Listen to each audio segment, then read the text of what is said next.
Hujan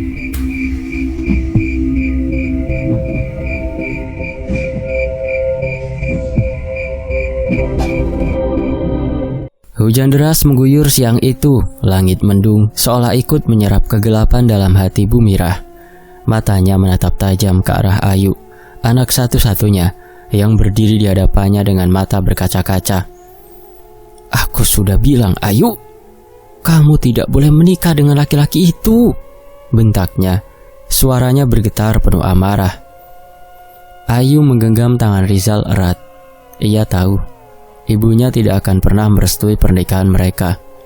Baginya, Rizal hanyalah seorang pegawai bank biasa, bukan pria dari keluarga terpandang yang bisa membawa kehormatan bagi keluarga mereka. Bu Mirah sudah menjodohkan Ayu dengan Randy, anak seorang pengusaha kaya yang menjanjikan masa depan mewah. Tapi Ayu tidak peduli dengan semua itu. Ia hanya ingin hidup dengan pria yang ia cintai. "Ibu, aku mohon. Aku mencintai Rizal. Aku ingin hidup bersamanya." Suara Ayu bergetar, tetapi matanya tetap teguh. Bu Mirah mendengus, wajahnya merah padam. "Cinta? Kamu pikir cinta bisa mengenyangkan perutmu? Bisa membuat hidupmu nyaman? Lihat saja nanti, Ayu. Aku tidak akan merestui pernikahan ini." Rizal yang sejak tadi diam akhirnya berbicara. "Bu, saya janji akan membahagiakan Ayu. Saya akan bekerja keras untuk keluarga kami." Bu Mirah menatapnya penuh kebencian. "Jangan banyak omong, Rizal. Kamu hanya laki-laki biasa, tidak punya apa-apa. Aku tidak mau anakku hidup susah bersamamu." Ayu semakin erat menggenggam tangan Rizal. "Kalau ibu tidak bisa menerima Rizal, aku tetap akan menikah dengannya," katanya tegas. Bu Mirah menggeleng keras. Nafasnya memburu. "Kalau kau tetap menikah dengannya, Ayu, aku tidak akan menganggapmu anakku lagi." Dan begitu pernikahan itu terjadi tanpa restu. Akad nikah berlangsung di sebuah masjid kecil. Hanya dihadiri oleh keluarga dekat dari pihak Rizal dan beberapa teman Ayu yang mendukungnya. Tidak ada suara tangis bahagia dari seorang ibu yang merestui anaknya menikah. Tidak ada doa dari seorang ibu yang menginginkan anaknya hidup sejahtera. Hanya ada Bu Mirah berdiri di depan pintu masjid, menatap dingin ke arah mereka. Saat ijab qabul selesai, suara lantangnya bergema di seluruh ruangan. "Kamu akan menyesal, Rizal. Kamu akan melihat sendiri bagaimana anakku menderita di tanganmu." Hawa di ruangan mendadak dingin. Para tamu saling bertatapan, merinding mendengar kutukan itu. Ayu gemetar di pelukan Rizal, hatinya sesak. Ia tidak pernah menyangka ibunya akan sekejam ini kepada Rizal. Rizal mencoba menenangkan istrinya. "Sudahlah sayang, kita jalani hidup kita bersama. Aku janji aku akan selalu menjagamu." Ayu mengangguk lemah. Meskipun di hatinya masih ada ketakutan yang tidak bisa ia jelaskan. Malam pertama mereka di rumah kontrakan sederhana terasa nyaman. Tetapi ada sesuatu yang terasa aneh. Rumah itu kecil tapi hangat, dengan cat tembok warna krem dan perabotan sederhana. Rizal menata semuanya dengan penuh cinta untuk menyambut Ayu. Namun, sejak mereka memasuki kamar, Ayu merasa udara di dalamnya begitu dingin. Ia menggigil meskipun sudah berselimut tebal. "Ada apa sayang?" tanya Rizal sambil merangkulnya. Ayu menggeleng. "Entahlah, aku merasa ada sesuatu di sini." Rizal mengusap bahunya. "Mungkin kamu hanya lelah, tidurlah." Ayu mencoba memejamkan mata, tapi malam itu ia mengalami mimpi yang mengerikan. Dalam mimpinya ia berdiri di tengah rumahnya yang kosong. Ruangan terasa gelap dan hawa dingin semakin menusuk kulit. Tiba-tiba dari pojok kamar, ia melihat sosok ibunya berdiri diam. Wajahnya pucat, matanya kosong. "Ibu?" panggil Ayu dengan suara bergetar. Bu Mirah tidak menjawab. Tubuhnya hanya berdiri kaku, tetapi tatapannya seolah menembus jiwa Ayu. Tiba-tiba, tangan ibunya terangkat. Dari telapak tangannya, keluar cairan hitam pekat yang menetes ke lantai. Bau busuk menyebar ke seluruh ruangan. "Kamu akan menderita, Ayu." Ayu terbangun dengan nafas memburu. Dadanya naik turun. Peluh dingin membasahi tubuhnya. Ia menoleh ke samping, melihat Rizal masih tertidur pulas. Ia mencoba menenangkan diri, berpikir bahwa ini hanya mimpi buruk akibat stres. Namun ketika ia menoleh ke sudut kamar, hatinya nyaris berhenti berdetak. Bayangan hitam berdiri di sana, sosok yang sama dengan yang ia lihat dalam mimpinya. Mata Ayu melebar. Ia ingin berteriak, tetapi suaranya tercekat di tenggorokan. Bayangan itu tidak bergerak, hanya menatapnya dalam kegelapan. Ayu menutup matanya erat-erat, berusaha mengusir rasa takut yang melumpuhkan tubuhnya. Ketika ia membuka mata lagi, bayangan itu sudah menghilang. Nafasnya masih memburu saat ia membenamkan wajahnya di dada Rizal, mencari kehangatan dan perlindungan. Namun, ia tidak tahu bahwa ini baru permulaan. Sejak malam itu, mimpi buruk terus menghantui Ayu. Setiap malam, ia selalu melihat sosok ibunya berdiri di sudut ruangan dengan tatapan kosong. Rizal mulai menyadari perubahan pada istrinya. Ayu terlihat sering melamun dan tubuhnya tampak lebih lelah, lemah dari biasanya. "Kamu kenapa sayang? Apa kamu sakit?" tanya Rizal suatu pagi saat mereka sarapan. Ayu menunduk, mengaduk-aduk nasinya tanpa selera. "Aku tidak tahu, aku sering mimpi buruk tentang ibu." Rizal menggenggam tangannya. "Itu hanya mimpi sayang, jangan terlalu dipikirkan." Namun Ayu tahu, ini bukan sekedar mimpi biasa. Beberapa hari kemudian, hal-hal ganjil mulai terjadi. Piring yang mereka letakkan di meja dapur tiba-tiba pecah sendiri. Lampu kamar sering mati tanpa sebab. Dan yang paling menyeramkan, setiap malam mereka mendengar suara ketukan di pintu rumah. Tok tok tok. Ketika Rizal membuka pintu, tidak ada siapa-siapa. Rizal mulai merasa gelisah, tetapi ia tidak ingin membuat Ayu semakin takut. Ia mencoba berpikir logis dan mengabaikan semua kejadian itu. Namun, semuanya semakin buruk. Suatu malam, saat Rizal kembali dari kerja, ia menemukan Ayu berdiri di depan cermin kamar mandi, memandangi dirinya sendiri dengan tatapan kosong. "Ayu?" panggil Rizal, tetapi istrinya tidak menjawab. Ia mendekat dan menyentuh bahunya. Ayu tiba-tiba menoleh dengan cepat. Matanya kosong, wajahnya pucat. "Kita tidak seharusnya menikah, Rizal," bisiknya dengan suara lirih. Rizal tersentak mundur. "Kenapa kamu bilang begitu?"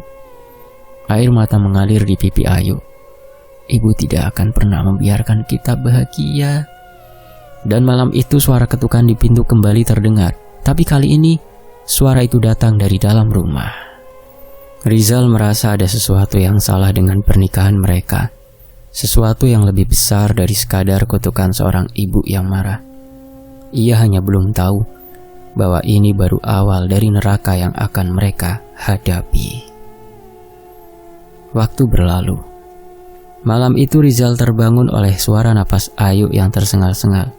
Cahaya lampu tidur yang temaram memperlihatkan tubuh istrinya yang menggigil hebat. Keringat dingin membasahi pelipisnya, dan bibirnya yang pucat bergerak-gerak seperti ingin mengatakan sesuatu, tapi tak ada suara yang keluar. "Ayu." Rizal menyentuh dahi istrinya. Panas, bahkan lebih panas dari biasanya. Ia buru-buru menarik selimut yang menyelimuti tubuh Ayu, dan saat itulah dadanya seakan diremas oleh ketakutan. Darah segar mengotori sprei tempat tidur mereka. Namun saat ia memeriksa tubuh Ayu, tidak ada luka. Rizal panik, mengguncang tubuh istrinya. "Ayu, bangun Ayu." Ayu membuka matanya perlahan. Tatapannya kosong, lalu perlahan berubah menjadi bingung. "Mas Rizal, aku kenapa?" "Kamu berdarah Ayu, lihat ini." Rizal menunjuk bercak merah yang melebar di sprei mereka. Ayu mengangkat tangannya yang gemetar, melihat telapak tangannya sendiri. Tak ada luka, tak ada rasa sakit. "Aku gak merasa apa-apa," bisiknya. Namun setelah kejadian itu, kondisi Ayu semakin memburuk. Awalnya hanya demam ringan yang tak kunjung reda. Lalu ia mulai mimisan hampir setiap malam. Kadang saat sedang makan, hidungnya tiba-tiba mengeluarkan darah. Rizal semakin khawatir. Mereka pergi ke dokter. Pemeriksaan dilakukan secara menyeluruh, mulai dari tes darah hingga ronsen paru-paru. Namun hasilnya nihil. Dokter hanya mengatakan bahwa Ayu mungkin mengalami anemia berat dan perlu banyak beristirahat. "Tapi dok, istriku selalu mengalami mimisan dan tubuhnya makin lemah. Apakah ini benar-benar cuma anemia?" tanya Rizal dengan wajah cemas. "Saya tidak menemukan gejala penyakit serius dalam tubuh istri Anda, Pak Rizal."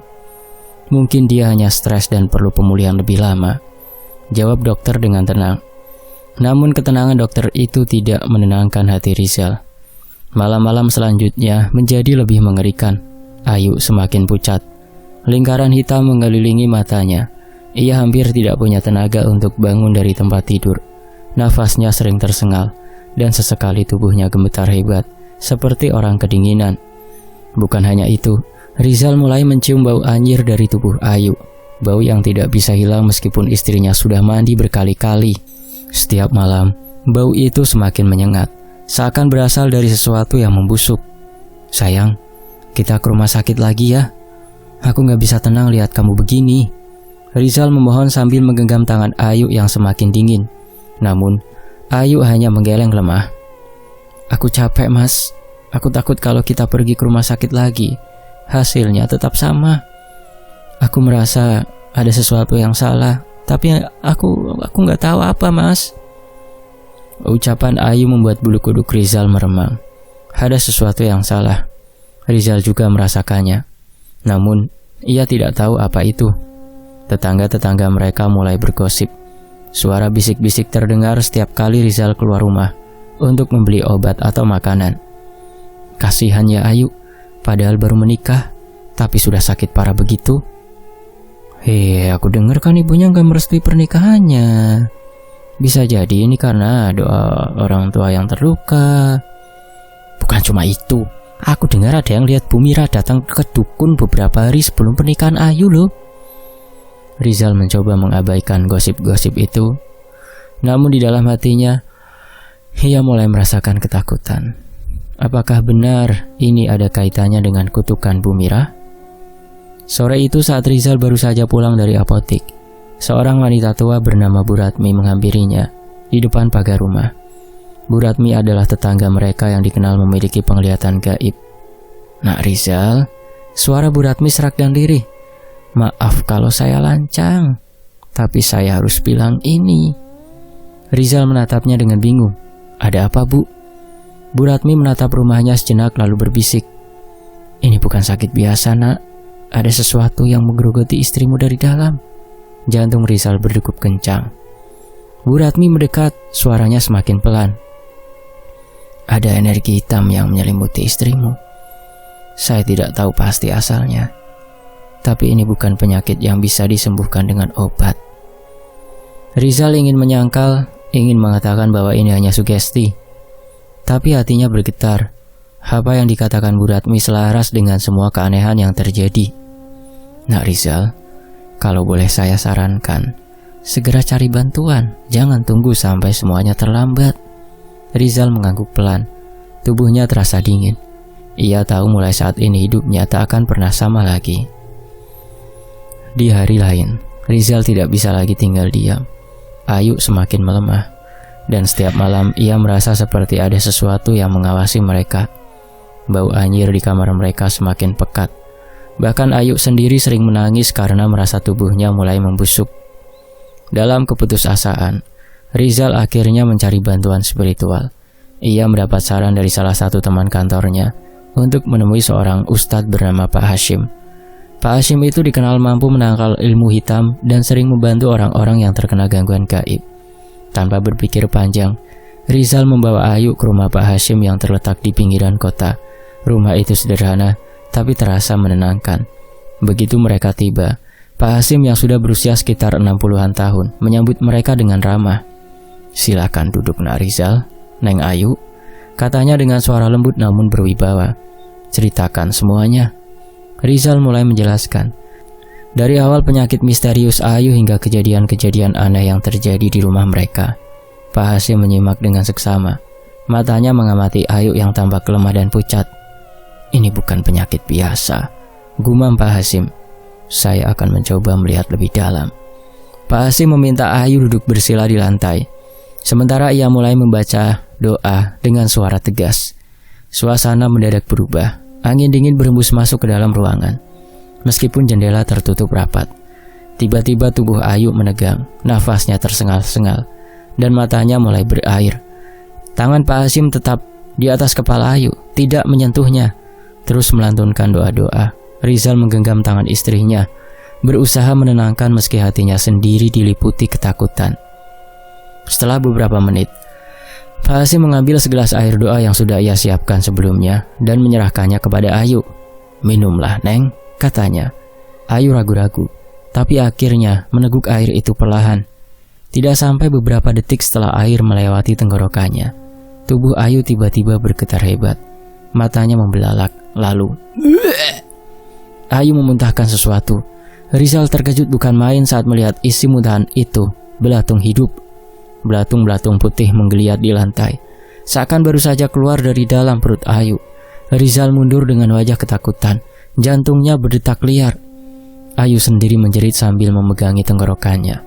Tubuhnya lemah seolah seluruh energinya terkuras. "Ya Allah," Rizal berlutut, menggenggam tangan Ayu yang gemetar. "Ayu, kamu gak apa-apa kan?"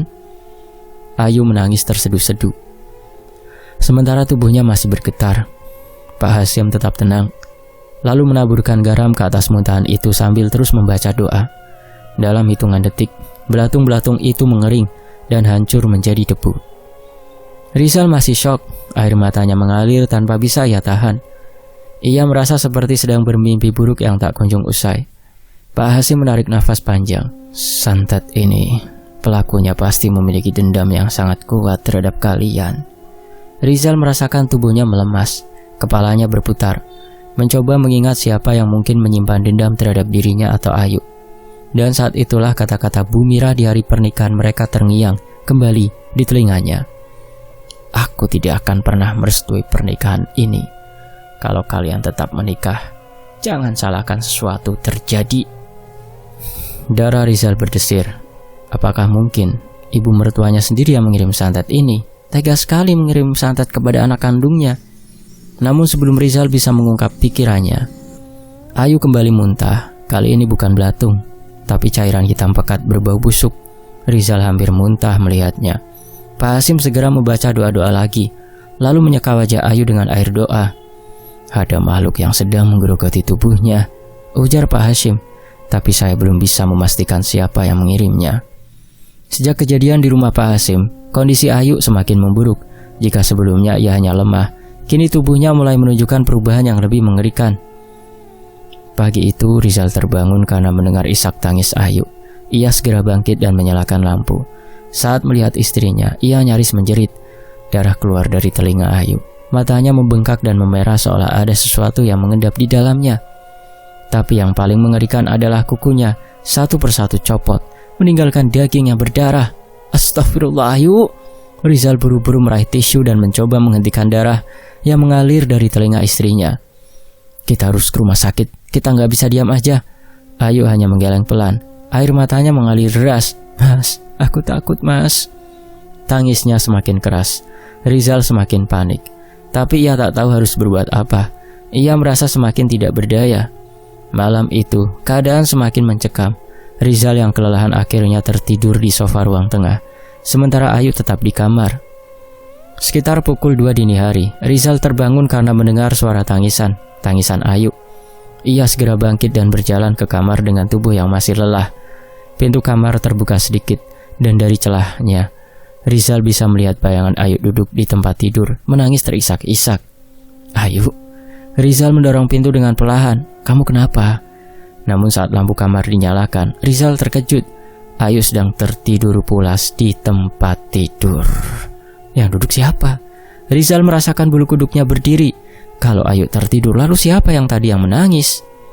Ia menoleh ke sekitar kamar, mencoba mencari sumber suara. Dan saat itulah di pojok ruangan, di dekat lemari, ada sesosok bayangan hitam besar berdiri.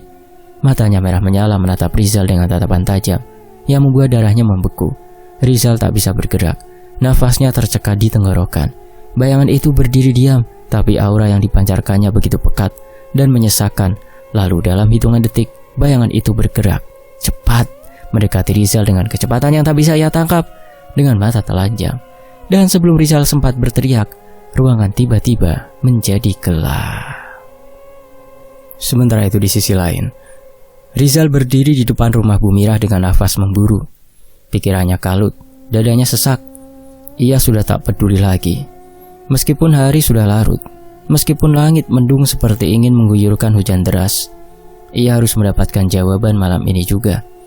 Ia mengetuk pintu rumah dengan keras. "Bu, buka pintunya!" teriak Rizal. Suaranya parau oleh amarah dan kepanikan. Tidak ada jawaban, hanya ada suara desir angin yang menggoyangkan dahan pohon di halaman rumah tua itu. Rizal menggedor lebih keras. Hampir saja ia mendobrak pintu, jika saja Bu Mirah tidak muncul tiba-tiba. Wanita tua itu membuka pintu perlahan, menatap Rizal dengan mata yang tidak menunjukkan keterkejutan sedikit pun. Seolah ia sudah tahu anak itu akan datang. Bibirnya melengkung, membentuk senyum tipis yang membuat bulu kuduk Rizal meremang. "Ada apa kau datang malam-malam begini?" tanyanya datar, seolah-olah tidak terjadi apa-apa. Rizal mengepalkan tangannya, berusaha menahan amarah. "Cukup, Bu, aku mohon hentikan semua ini." Bu Mirah mengangkat alisnya. "Hentikan apa?" tanyanya dengan nada seolah-olah tidak mengerti. "Jangan pura-pura tidak tahu, Bu. Anak Ibu, Ayu, hampir mati. Ini semua ulah Ibu, kan?" Rizal membentak. Suaranya bergetar antara marah dan takut.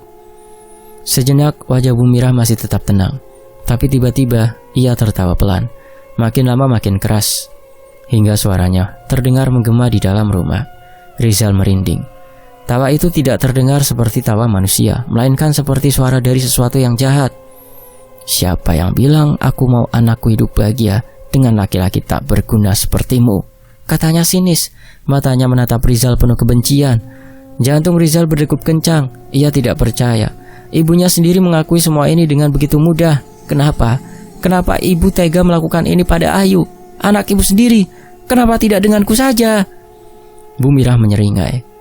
"Karena kau telah menghancurkan hidup anakku, aku sudah memperingatkanmu dulu, kan? Tapi kau tetap keras kepala, dan sekarang lihatlah, kau hanya bisa menangis dan menonton.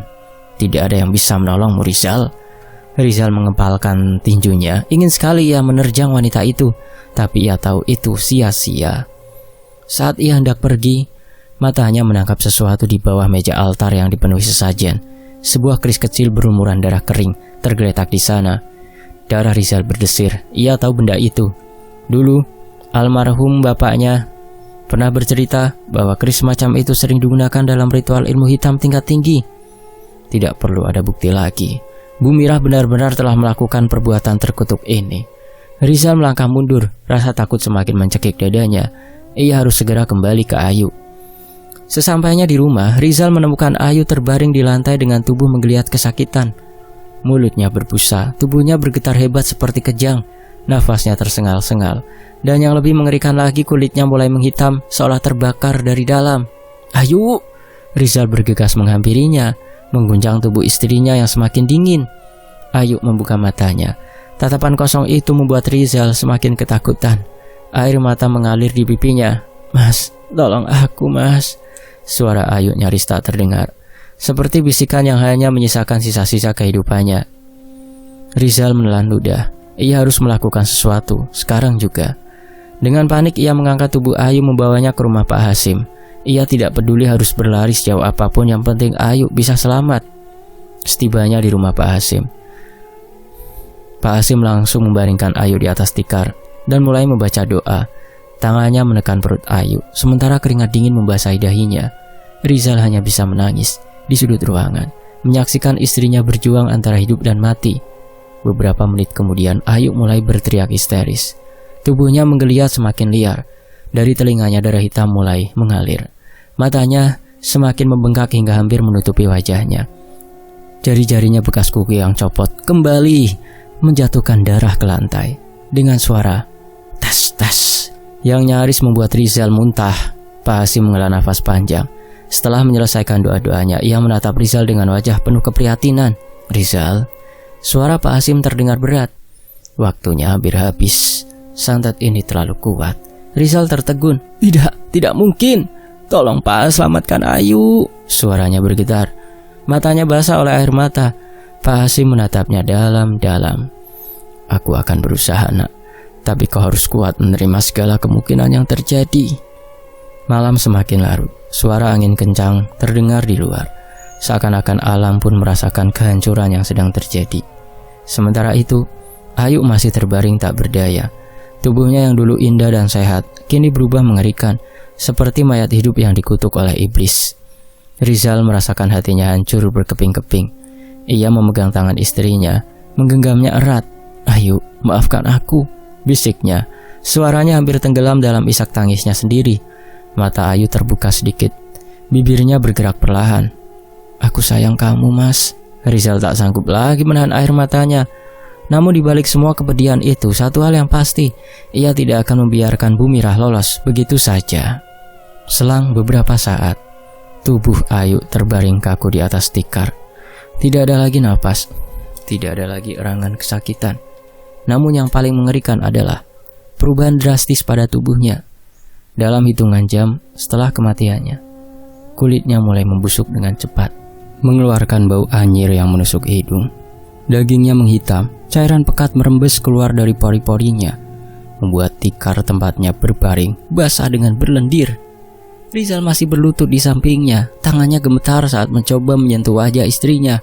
Tapi yang tersisa hanyalah kulit yang melunak, seperti daging busuk yang siap terkelupas. Pasti mengusap wajahnya dengan keprihatinan mendalam. "Nah Rizal, kita harus menguburkannya. Jika tidak, sesuatu yang lebih buruk bisa terjadi." Rizal mengangkat wajahnya yang basah oleh air mata. "Pak, kenapa bisa begini, Pak? Kenapa Ayu membusuk begitu cepat?" Pak Hasim menggeleng pelan. Santet yang dikirim kepadanya sangat keji Rizal. Bahkan setelah kematiannya arwahnya mungkin tidak bisa tenang. Perasaan Rizal semakin hancur. Ayu sudah pergi, tapi penderitaannya belum selesai. Dengan bantuan beberapa warga, mereka segera menggali liang lahat dan memakamkan Ayu sebelum tengah malam. Tidak ada suara tangisan keluarga, karena Ayu telah lama dipisahkan dari orang tuanya akibat pernikahan dengan Rizal. Hanya Rizal yang meratap lirih. Tangannya masih menahan tanah basah yang baru saja menutupi tubuh wanita yang paling ia cintai. Malam itu, setelah semua usai, Rizal pulang ke rumah dengan hati yang remuk. Rumah terasa kosong dan dingin. Rizal duduk di kursi ruang tamu, menatap lantai dengan kosong. Suara jangkrik dan lolongan anjing terdengar dari kejauhan, menambah suasana muram yang menyelimuti rumah itu. Namun, tiba-tiba Rizal tersentak.